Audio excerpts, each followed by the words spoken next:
Welcome. Today, we're embarking on a highly detailed, comprehensive exploration of a figure you might assume you already know everything about. Right, because she's been so visible for so long. Exactly. We are examining the life, the unprecedented career, and the truly monumental cultural impact of Britney Spears. We've compiled a massive stack of sources for this. Biographies, legal documents, historical chart data. Yes, and cultural criticism, detailing her entire journey from her early days in Mississippi all the way to her current status in early 2026. There is just so much ground to cover. There really is. Our mission for you, the listener, is to provide a meticulously researched, chronological, and analytical breakdown of this global icon. We really want to highlight the stark contrast between the highly publicized pop princess the media has presented for decades and the fascinating, frankly, far more complex reality of her actual life. And we'll be analyzing everything from her grueling early athletic conditioning to the hidden mechanics of her massive success. Right up to the monumental business decision she made in February 2026 to sell her entire music catalog. So let's begin at the true beginning. To understand the extraordinary trajectory of her life, it's essential to look closely at her origins, which offer a lot of surprising context. Britney Jean Spears was born on December 1981, in Macomb, Mississippi. She's the second child of Lynn and Jamie Spears. Correct. And she spent her formative years raised in the small town of Kentwood, Louisiana, alongside her older brother Brian and her younger sister Jamie Lynn. What's particularly compelling about her background is her heritage, which is quite diverse for a family so deeply rooted in the rural American South. Right, her maternal grandmother was English. Born in London. Yeah. And one of her maternal great-grandfathers was actually Maltese. Which is not the typical demographic profile you expect in rural Louisiana, and the cultural and religious environment she grew up in also played a massive role in shaping her early worldview. Kentwood is located directly in the Bible Belt, an area where socially conservative evangelical Protestantism really dictates much of community life. She was baptized as a Southern Baptist and grew up singing in the local church choir. Which was her very first consistent exposure to vocal performance. And that religious foundation is critical when we look at the broader arc of her life. Her spiritual journey over the decades is highly reflective of her search for personal autonomy and meaning amidst an incredibly chaotic existence. As an adult, she transitioned far away from those Baptist roots. She spent time studying Kabbalistic teachings, right? Yes, a spiritual exploration she famously shared with Madonna in the early 2000s. Then, much later, in August 2021, she publicly announced that she had converted to Catholicism, which aligned with the faith of her mother and sister. But that wasn't the end of her spiritual evolution. No, it took a very definitive turn in September 2022. Following a highly public dispute where her ex-husband and her youngest son defended her father's actions during her conservatorship, she issued a statement saying she no longer believed in God. She explicitly attributed this loss of faith to the severe way her family had treated her over the years. She currently identifies as an atheist. To this day, yes. It's a profound shift over a lifetime, moving from the church choir to complete atheism, and it mirrors the severe disillusionment she experienced with the institutions and people meant to protect her. Absolutely. But long before those adult complexities took hold, she was a child discovering the stage and discovering her own physical capabilities. The narrative of her life often jumps straight to her singing, but as a young girl, she was an incredibly dedicated, elite-level athlete. She actually attended gymnastics training at Bella Curley's camp. Which is a huge detail that gets overlooked. It's vital to understanding her later career. Curley's camp in Texas is historically infamous for producing Olympic gold medalists. The conditioning required just to participate in that environment is exceptionally grueling. It requires a level of physical discipline. And pain tolerance. Yes, and mental resilience that goes far beyond standard childhood sports. When you look at the sheer stamina required for her later stadium tours, where she was executing heavy, intricate choreography for 2 hours straight, night after night, that foundational athletic discipline is where it originated. She was also a highly competitive basketball player, serving as the point guard on her high school team at Park Lane Academy in Mississippi. She's described her high school experience as being quite idyllic. She compared it to the opening scenes of the movie Clueless, complete with established social cliques and homecoming dances. Yet she always harbored ambitions that extended far beyond Kentwood. She was simultaneously pursuing professional acting and singing opportunities in New York. She secured a role as the understudy for the lead character, Tina Denmark, in the off-Broadway musical Ruthless. Which is a dark comedy that requires immense vocal and acting chops from its child performers. She also appeared as a contestant on the nationally televised talent competition Star Search. And then came the major breakthrough. In December 1992, she was cast in the all-new Mickey Mouse Club. Her casting in that show serves as a pivotal moment in modern pop culture history. This is not merely a children's variety show. No, it operated as a rigorous, professional incubator for an entire generation of future global superstars. She was working daily alongside Christina Aguilera, Justin Timberlake, Ryan Gosling, and Kerry Russell. The environment demanded that these children learn complex choreography, sketch comedy, and vocal harmonies on extremely tight television production schedules. The industry exposure and the relentless work ethic instilled during her 2 seasons on that show laid the absolute groundwork for her future solo career. After the show was canceled in 1994, she did return to a normal high school life in Mississippi for a brief period, but the momentum was already building. By June 1997, the pursuit of a major record deal began in earnest. Initially, she was in negotiations with music manager Lou Pearlman. The man who had formed the Backstreet Boys and NSYNC. Exactly. She was looking to join a female pop group called Innocence. However, her mother, Lynn, wanted a second opinion before signing anything, so she reached out to a family friend and entertainment lawyer named Larry Rudolph. He reviewed a tape of her singing over a Whitney Houston karaoke track. And he immediately realized she shouldn't be hidden in a group. He decided to pitch her as a solo artist. Rudolph recognized her innate star quality, but he knew he needed a professional, studio-quality demo to convince label executives. He managed to secure an unused song that had been written for Toni Braxton. She rehearsed the material intensively for a week, recorded the vocals, and then traveled to New York City to meet with executives from 4 different major record labels. And this introduces a critical point of historical context regarding the music industry landscape in 1997. She was promptly rejected by 3 out of those 4 labels. For listeners accustomed to her as an inevitable pop phenomenon, it is jarring to hear she was rejected. What was the specific reasoning those 3 labels gave? The rejections were based entirely on market trends at the time. In 1997, the music industry was utterly dominated by ensemble pop acts. Record executives were solely focused on finding the next Backstreet Boys or replicating the global phenomenon of the Spice Girls. There was also the residual impact of the alternative rock and grunge movements of the early 90s. Yes, those movements were still exerting a heavy influence on what was considered credible solo music. The prevailing wisdom among these label heads was that audiences simply did not want a solo teenage pop star. They explicitly told her representatives that the era of solo female pop phenomenons was over. They said there wasn't going to be another Madonna, another Debbie Gibson, or another Tiffany. The market was considered completely dead for what she was offering. But the narrative shifted dramatically when executives from Jive Records returned the call 2 weeks later. The senior vice president of artists and repertoire, or A&R, the division responsible for scouting and developing talent, was a man named Jeff Fenster. He noted that it was incredibly rare to hear someone of her young age who could deliver both deep emotional resonance and mass commercial appeal. He famously described her as having the eye of the tiger. She auditioned directly for the Jive executives by singing Whitney Houston's soaring ballad I Have Nothing a cappella, and they offered her a contract. What makes this initial signing period so fascinating is the creative pivot that immediately followed.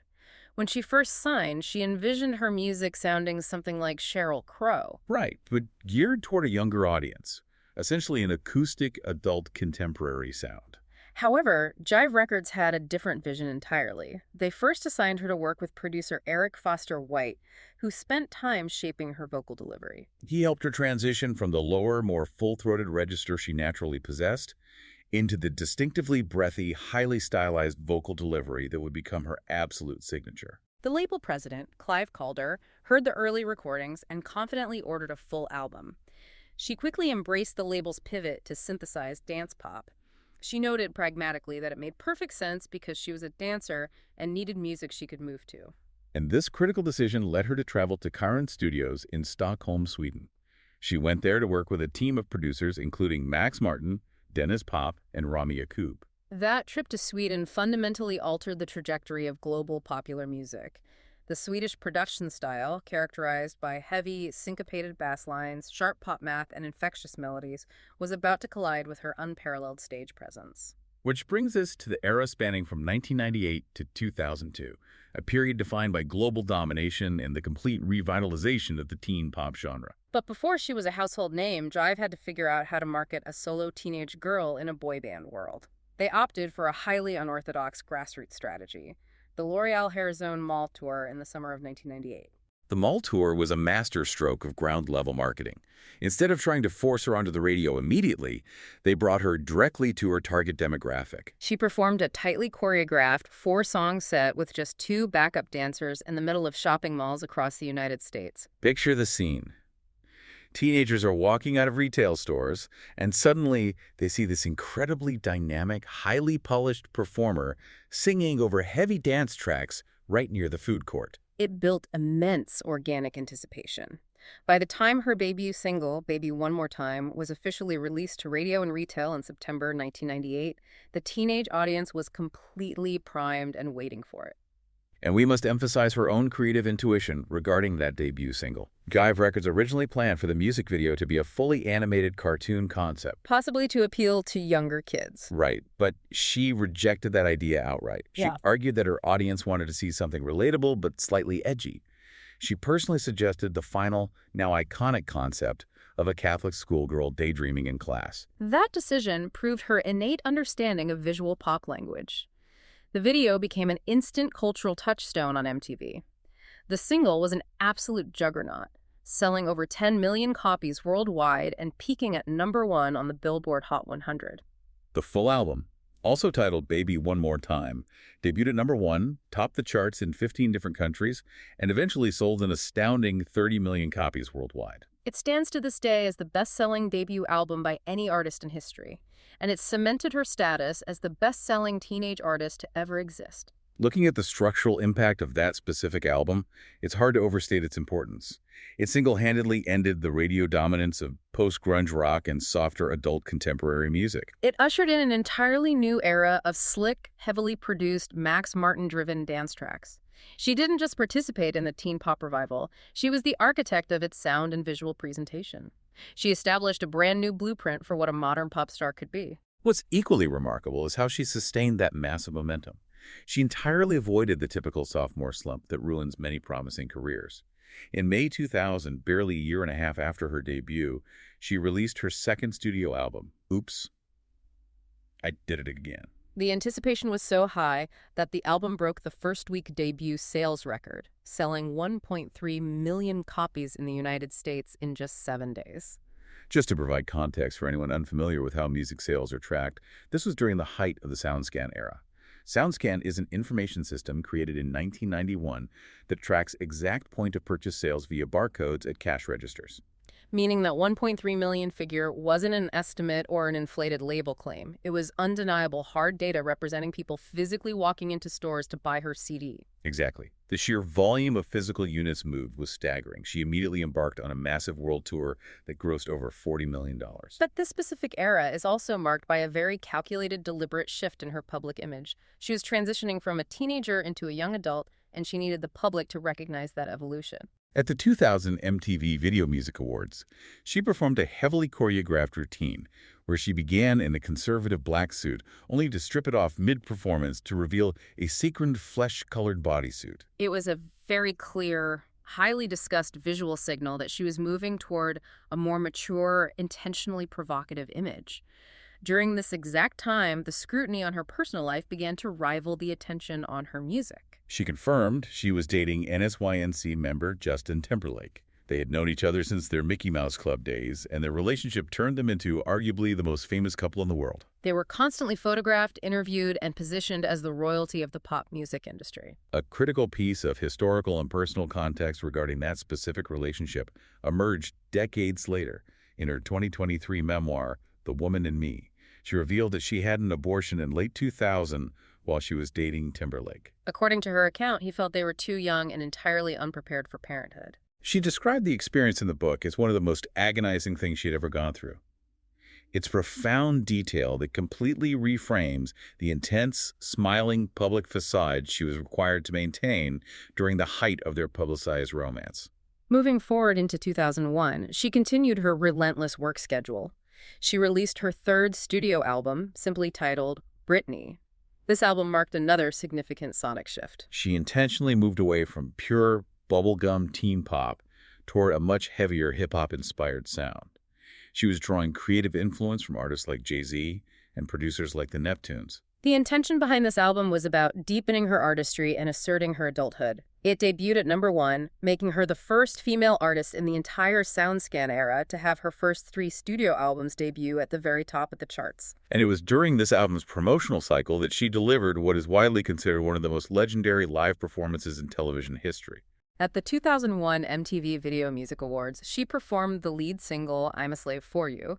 She performed on a jungle-themed stage featuring a caged tiger and, most famously, a massive live albino python draped over her shoulders while she executed intricate choreography. That performance immediately drew severe backlash from the animal rights organization PETA, who argued that the noise and lights of the production constituted mistreatment of the animals. Despite the controversy, visually, the performance cemented her status as a completely fearless, unparalleled live entertainer. Simultaneously, she was rapidly expanding her brand into a massive, multifaceted business empire. She co-hosted the American Music Awards. She performed at the Super Bowl XXX halftime show alongside Aerosmith and NSYNC. And she signed an astronomical promotional deal with Pepsi, reported to be worth between $7 and $8 million. She was effectively leveraging her dominant position in the music industry to conquer broader entertainment avenues. In 2002, she landed her first major acting role, starring in the feature film Crossroads. The film was written by Shonda Rhimes, and while it was heavily panned by film critics at the time, it proved her immense draw at the box office. The movie was a massive commercial success. It grossed over $61 million globally against a modest $12 million production budget. She also ventured into the hospitality industry, opening a restaurant named Nyla in New York City. However, that venture highlighted the perils of rapid expansion. Due to severe management failures and health code violations, she cut ties with the establishment and it closed rapidly. By the end of 2002, her highly publicized 3-year relationship with Justin Timberlake came to an end. The aftermath of this breakup was entirely dictated by Timberlake and the media. He released the song Cry Me a River, accompanied by a music video featuring a blonde actress who clearly resembled her. This fueled intense global rumors of her infidelity. The media narrative cast her squarely as the villain in the breakup. It's worth noting that years later, in her 2023 memoir, she did address those rumors directly. She acknowledged that she had engaged in an affair with choreographer Wade Robson during that time. However, her immediate creative response to the intense public fallout in 2003 was not to engage in a media mudslinging contest. Instead, she sat down at a piano with her backing vocalist, Annette Artani, and co-wrote the haunting ballad, Every Time. It was a vulnerable, incredibly raw counter-narrative to the media storm, proving she could channel her personal anguish directly into her art. This transition in her approach to songwriting and public narrative moves us into the period from 2003 to 2007. This is an era defined by her finally taking full creative control of her music, navigating highly scrutinized marriages, and facing an unprecedented crucible of public and media abuse. In August 2003, she signaled her continued cultural dominance by opening the MTV Video Music Awards. She and Christina Aguilera performed a medley of Lochin alongside Madonna, culminating in a highly publicized, open-mouthed kiss between her and Madonna. That specific moment was meticulously engineered for maximum cultural impact, and it succeeded brilliantly. It's frequently cited by cultural critics as one of the most memorable moments in the history of live television. It was widely interpreted as Madonna anointing her as her direct successor in the lineage of controversial, boundary-pushing female pop stars. But the real story of 2003 was happening behind the scenes in the recording studio. In November, she released her 4th studio album, In the Zone. For the first time, she assumed significant creative control over her output. She actively co-wrote and co-produced a majority of the tracks on the album. The album featured the massive avant-garde dance track Toxic, which earned her her very first Grammy Award for Best Dance Recording. The album debuted at #1, continuing her unprecedented winning streak on the charts. However, as her artistic life stabilized into a mature groove, Her personal life began to experience rapid, deeply scrutinized changes. In January 2004, she entered into a spontaneous marriage in Las Vegas with her childhood friend Jason Alexander. The marriage lasted exactly 55 hours before it was legally annulled, with her representative stating she lacked understanding of her actions. That incident was treated as a tabloid punchline, but it was perhaps an early indicator of her desire to find an anchor, or perhaps an escape from the relentless machinery of her own career. 6 months later, in July 2004, she became engaged to a backup dancer named Kevin Federline. This relationship drew immediate, overwhelmingly hostile media attention because Federline had recently separated from his pregnant partner, actress Shar Jackson. The couple decided to chronicle their courtship and wedding preparations in a reality television show called Britney and Kevin. Chaotic.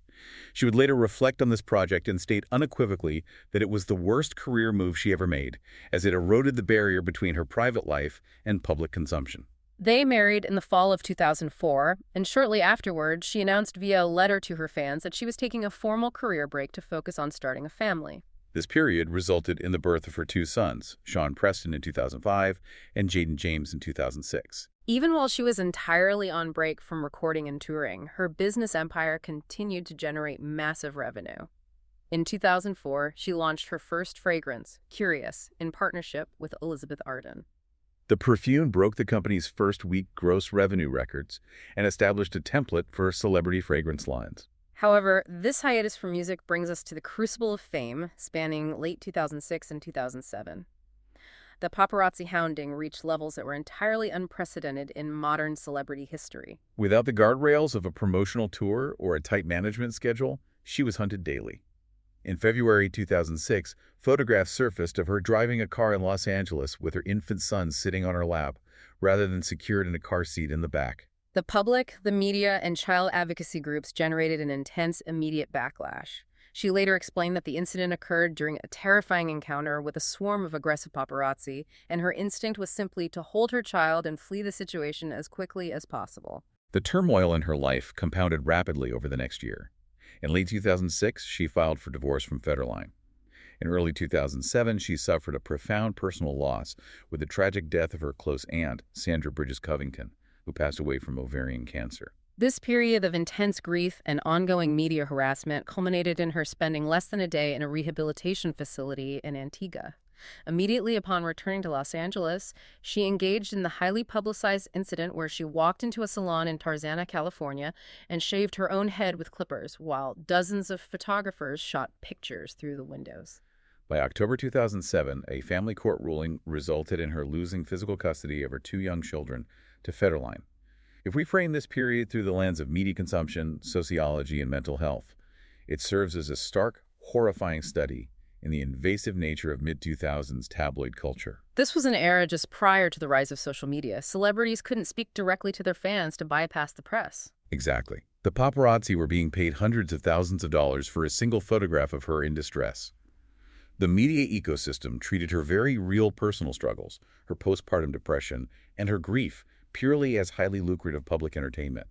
There was absolutely no empathy, and the environment was incredibly hostile. Yet remarkably, amidst this profound personal crisis, and while being hunted daily by photographers, she managed to write, record, and release her fifth studio album, Blackout, in late 2007. And Blackout is critically hailed today as an absolute pop masterpiece.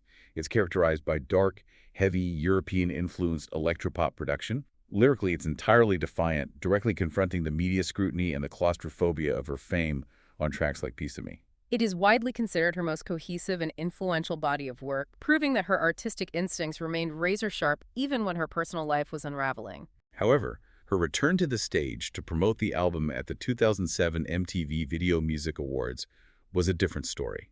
She performed the lead single, Gimme More. The performance was heavily panned by critics, who noted her seemingly lethargic dancing, her visible discomfort, and an overall lack of focus.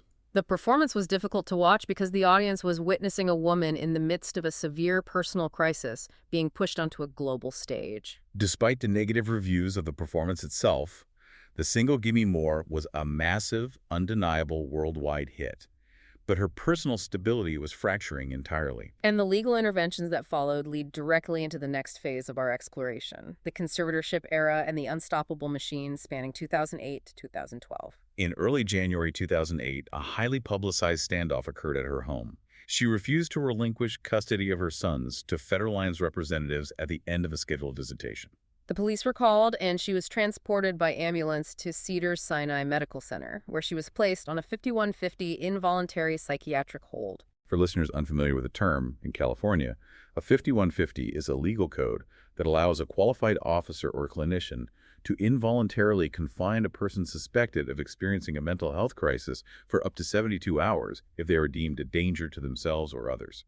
Shortly after this, she was placed on a second hold at the Ronald Reagan UCLA Medical Center.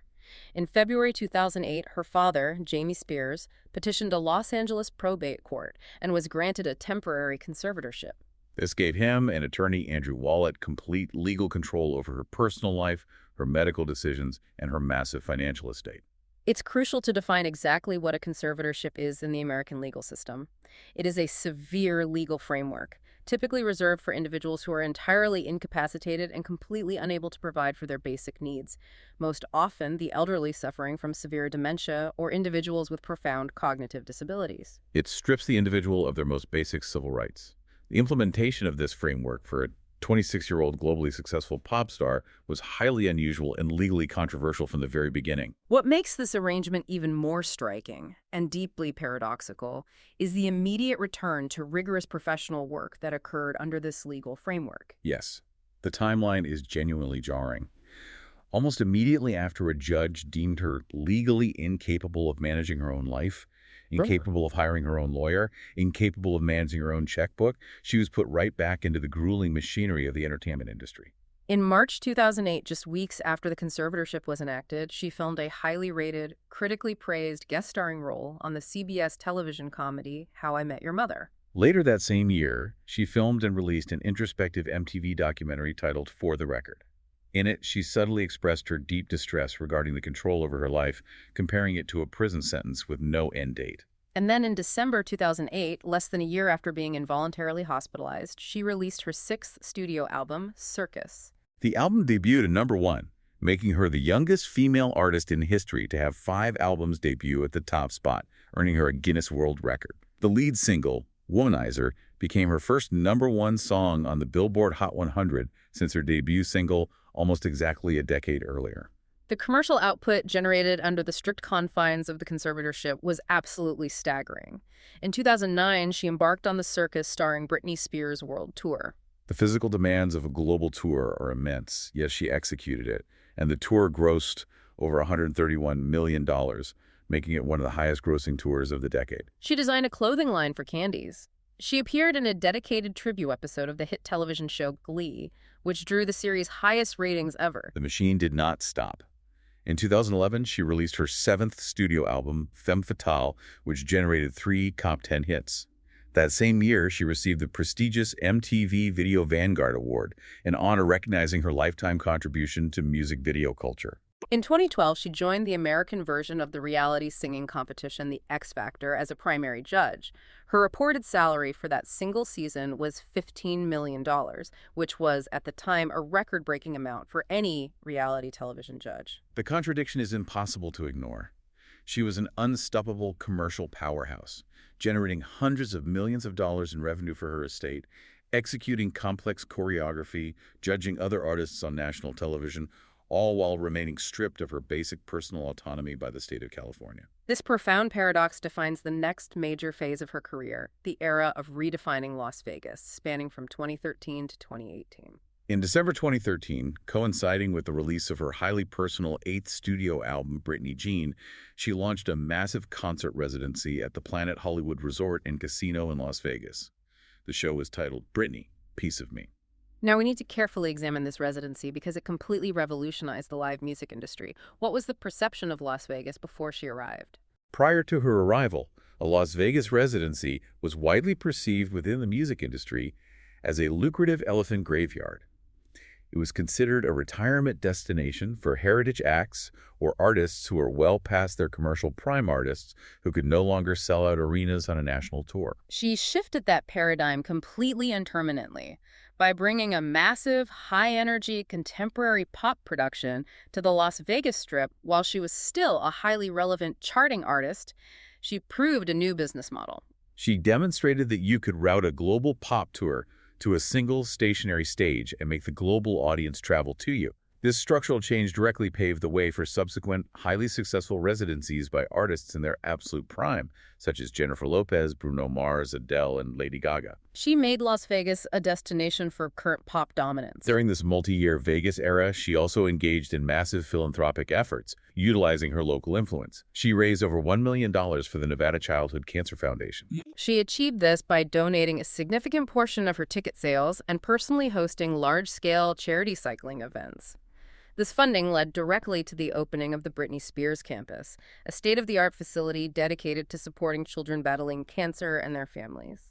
She also continued her musical output during the residency, releasing her 9th studio album, Glory, in 2016.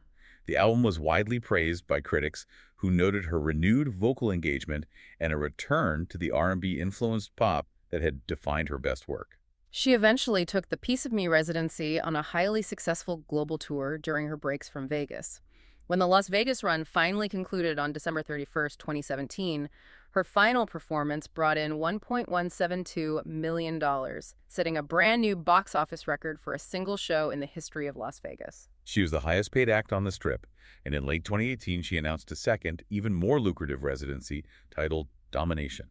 But that announcement brings us to the most volatile and consequential era of her life, the movement, the memoir, and breaking free, covering the years from 2019 to 2024. In early 2019, just weeks before the new residency was set to begin, she announced an indefinite work hiatus and the complete cancellation of the Domination show.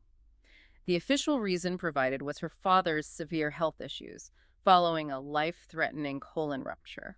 Around this exact same time, Andrew Wallet, the attorney who had served as the co-conservator of her estate for over a decade, suddenly resigned from his position, requesting that the court relieve him of his duties immediately. Following these abrupt changes, allegations began to surface online.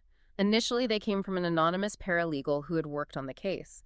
The claims stated that her father had actually been the one to cancel the residency as a punishment for her refusing to take certain medications, and that she had been placed in a psychiatric facility entirely against her will. This sparked a massive fan-led campaign that gained global traction, known universally as the Free Britney movement. The Free Britney movement is a deeply fascinating case study in modern public intervention.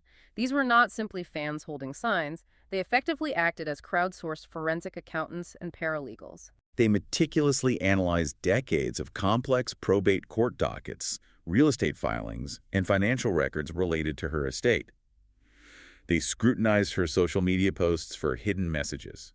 They demanded an end to the conservatorship and utilized relentless public pressure to force transparency into a legal proceeding that is traditionally shielded from public view. They brought international media attention to the intricacies of probate law and conservatorship abuse. The absolute tipping point occurred in the summer of 2021.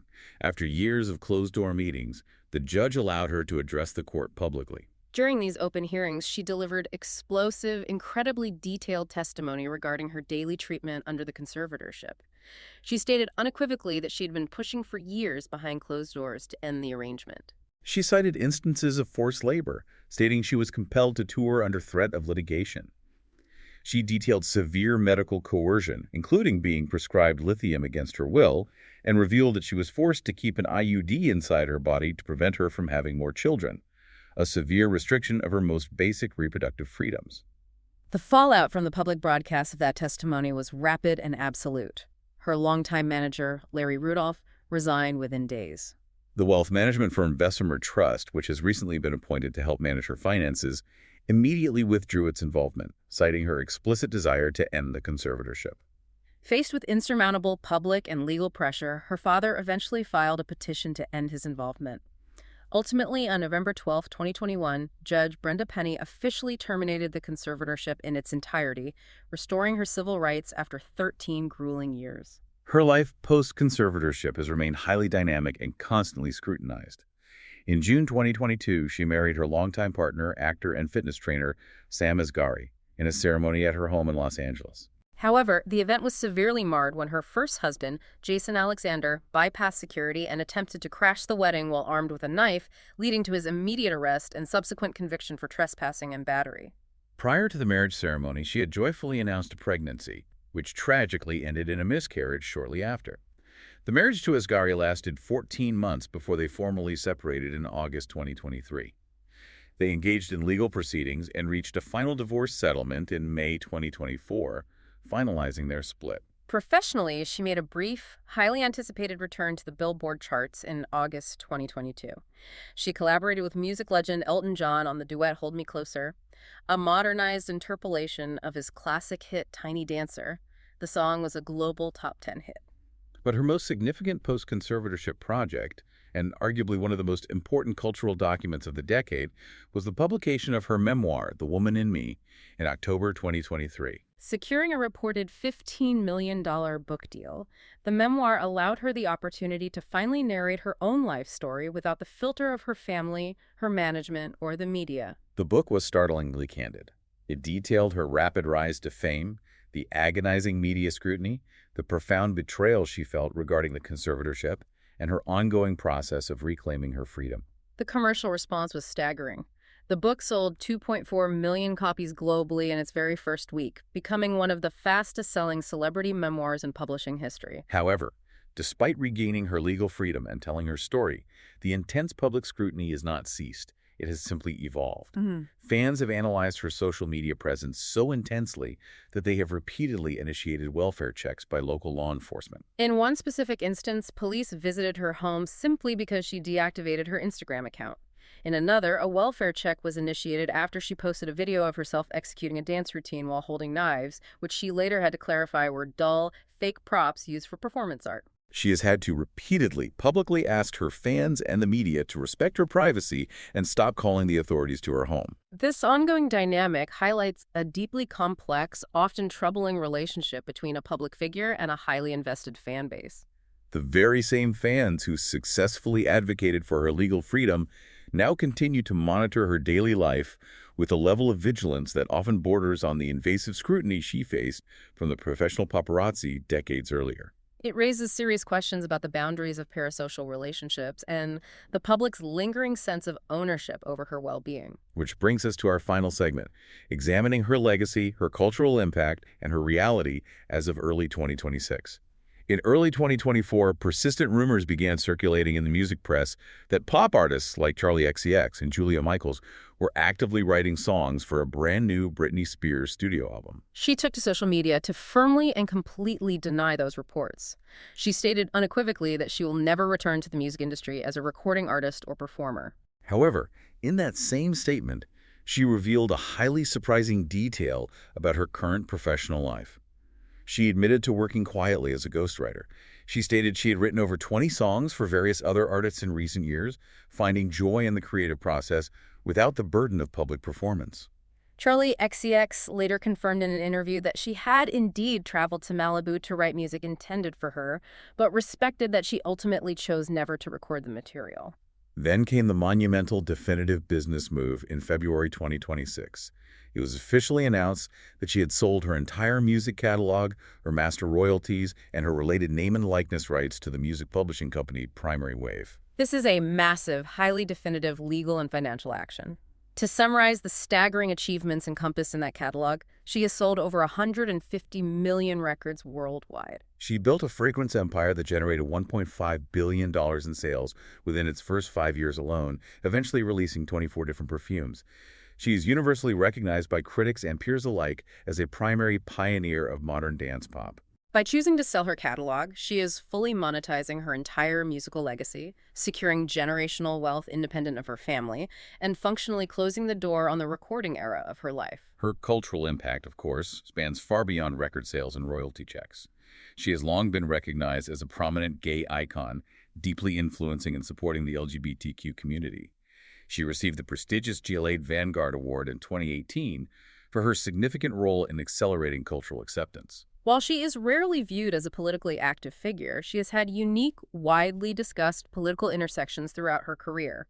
These range from her highly publicized 2003 comments expressing trust in the decisions of President George W. Bush during the Iraq War, to her 2016 meeting with Hillary Clinton, whom she publicly called an inspiration, to her vocal public support for the DREAM Act in 2017, advocating for the protection of undocumented immigrants brought to the United States as children. Beyond politics, her artistic legacy is visibly ingrained in the generation of artists she directly influenced, heavily shaping the sounds, visuals, and career trajectories of contemporary stars spanning from Katy Perry and Selena Gomez to Charlie XCX and Chappell Roan. She gave the world the absolute blueprint for modern pop superstardom. For decades, her public image, her personal narrative, and quite literally her legal personhood were owned, directed, and managed by everyone but her. The sale of her catalog to Primary Wave in 2026 represents the ultimate realization of her lifelong fight for autonomy.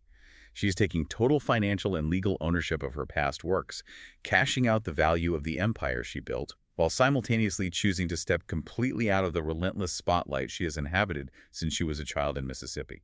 It leaves us with a profound thought to consider as we conclude our exploration. What does it truly say about our modern culture, the voracious nature of the media, and the crushing machinery of fame when the ultimate pop princess achieves her true happy ending by simply refusing to sing for us anymore? It is the ultimate paradox. Thanks for listening.